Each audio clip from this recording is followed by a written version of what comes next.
ನಮ್ಮ ರಾಜ್ಯದಲ್ಲಿ ಎಸ್ಐಆರ್ ಪ್ರಕ್ರಿಯೆ ಗೊಂದಲಕ್ಕೆ ಯಾವಾಗ ಬ್ರೇಕ್ ಬೀಳುತ್ತೆ ಅಥವಾ ಬ್ರೇಕ್ ಬೀಳೋದಿಲ್ವಾ? ವಿಜಯನಗರದಲ್ಲೂ ಕೂಡ ಈಗ ನಿಯಮ ಮೀರಿ ಎಸ್ಐಆರ್ ಪ್ರಕ್ರಿಯೆ ನಡೀತಾ ಇದೆ ಅನ್ನೋ ಆರೋಪ ಕೇಳಿ ಬರ್ತಾ ಇದೆ.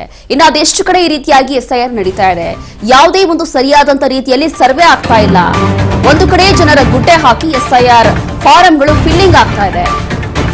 ಹೊಸಪೇಟೆಯ ಎಂಜೆ ನಗರದಲ್ಲಿ ಸಮುದಾಯ ಭವನದಲ್ಲಿ ಎಸ್ಐಆರ್ ಪ್ರಕ್ರಿಯೆ ನಡೀತಾ ಇದೆ. ಎಲ್ಲವೂ ಕೂಡ ಅಕ್ರಮವಾಗಿ ನಡೀತಾ ಇದೆ. ಇದು ಎಲ್ಲಾ ನಿಯಮಗಳನ್ನ ಗಾಳಿಗೆ ತೂರ್ಬಿಟ್ಟಿದ್ದಾರೆ. ಎಸ್ಐಆರ್ ಸರಿಯಾಗಿ ನಡೆಯುತ್ತಿಲ್ಲ ಅಂತ ಹೇಳಿ ಸಾರ್ವಜನಿಕರು ಆರೋಪ ಮಾಡ್ತಾ ಇದ್ದಾರೆ. ಜನಸಾಮಾನ್ಯರು ಮತದಾನದಿಂದ ಹೊರಗುಳಿಯುವ ಆತಂಕ ಅವ್ರಿಗೂ ಕೂಡ ಈಗ ಶುರುವಾಗಿದೆ. ಕೆಲಸ ಮಾಡಬೇಕಾಗಿರುವಂತಹ ಬಿಎಲ್ಒಗಳಿಗೆ ಎಸ್ಐಆರ್ ಕುರಿತು ಸರಿಯಾಗಿ ತರಬೇತಿನೇ ಕೊಟ್ಟಿಲ್ಲ. ಅನಕ್ಷರಸ್ಥರಿಗೆ, ಬಡವರಿಗೆ, ಸ್ಲಂ ನಿವಾಸಿಗಳಿಗೆ ಎಲ್ಲಿ ಗೊತ್ತಾಗುತ್ತೆ ಹೇಳಿ ಫಾರ್ಮ್ ಹೇಗೆ ಫಿಲ್ ಮಾಡಬೇಕು ಅಂತ. ಅರ್ಹರಿಗೆ ಸಮಸ್ಯೆ ಆದ್ರೆ ಉಗ್ರವಾದಂತ ಹೋರಾಟ ಮಾಡ್ತೀವಿ ಅಂತ ಈಗ ಆಗ್ರಹ ಮಾಡಲಾಗ್ತಾ ಇದೆ.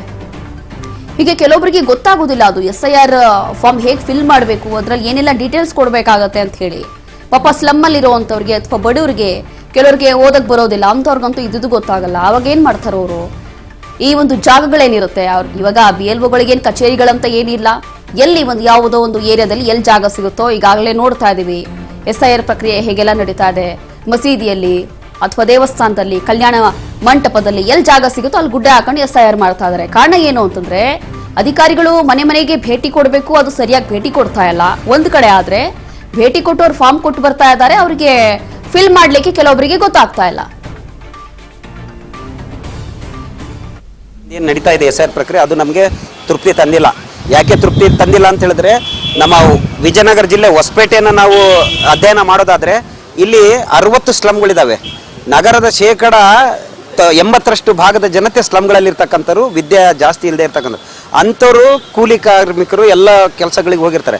ಅವ್ರಿಗೆ ಅರ್ಜಿ ತೆಗೆದುಕೊಂಡು ಬಂದು ಇದನ್ನು ಅರ್ಜಿ ತುಂಬಿ ಕೊಡ್ರಿ ಅಂತಕ್ಕಂಥ ಕೆಲಸವನ್ನು ಮಾಡಿದಾಗ ಅರ್ಜಿ ಹೆಂಗೆ ತುಂಬಬೇಕು ಅನ್ನೋದೇ ಇಲ್ಲಿ ಭಾಳಷ್ಟು ಯಕ್ಷ ಪ್ರಶ್ನೆ ಆಗಿದೆ.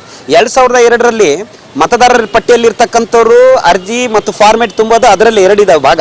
ಅದು ಒಂದು ಕಡೆ ಆದರೆ 2002 ಮತದಾರ ಪಟ್ಟಿಯಲ್ಲಿ ಹೆಸರಿಲ್ಲದೆ ಇರೋದು ತುಂಬೋದು ಮತ್ತೊಂದು ಭಾಗ ಇದೆ.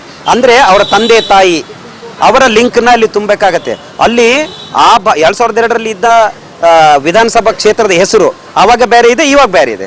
ಆಮೇಲೆ ಅವಾಗ ಪಾಠ ಸಂಖ್ಯೆ ಬೇರೆ ಇತ್ತು, ಇವಾಗ ಪಾಠ ಸಂಖ್ಯೆ ಬೇರೆ ಆಗಿದೆ. ಅವಾಗ ಅವರ ಕ್ರಮ ಸಂಖ್ಯೆ ಬೇರೆ ಇತ್ತು, ಇವಾಗ ಕ್ರಮ ಸಂಖ್ಯೆ ಇದೆ. ಇವನ್ನೆಲ್ಲ ಹಿಡಿದು ಬರೀಬೇಕಾದ್ರೆ ಎಷ್ಟು ಕಷ್ಟ ಅನ್ನೋದು ಆ ಬಿಎಲ್ಒಗಳಿಗೆ ಗುರ್ತು.